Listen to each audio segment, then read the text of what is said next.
Yeah, there's so many things to like about the way they played, Sal. Like, they ran the ball pretty well, but the passing game found its explosives. Joe had the stat. They had as many 20-yard completions in this game as they had the previous 6 weeks. Yeah. So finding the downfield passing game, Allen hanging in the pocket, finding Kincaid, finding even Moore. Elijah Moore Yeah. here. Like, you had a quarterback that looked a lot more comfortable, and that's really what a lot of this was. For a couple weeks, we saw him get blitzed and look skittish and not have answers. And man, in this game, whether it's him playing better or the scheme being better or whatever it was, like, everything was synced up, and this was a lot more what we've been accustomed to seeing Josh Allen comfortable in this Joe Brady offense.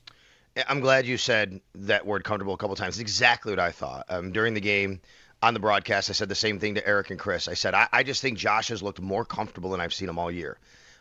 There were times earlier this year, last several weeks maybe, going back to Atlanta especially, where he just seemed like a little bit happy, a little bit trigger shy at times, but maybe too quick at other times. Just wasn't comfortable, right? Him talking about not trusting his feet in the first half of the game against the Panthers. I just think in this game he looked comfortable. He looked in command. He looked in control, whatever the reason was.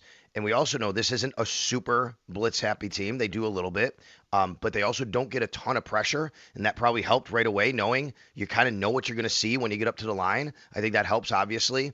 The offensive line did a nice job to protect him. He hung in the pocket. I agree with you. This was a very, very comfortable Josh Allen.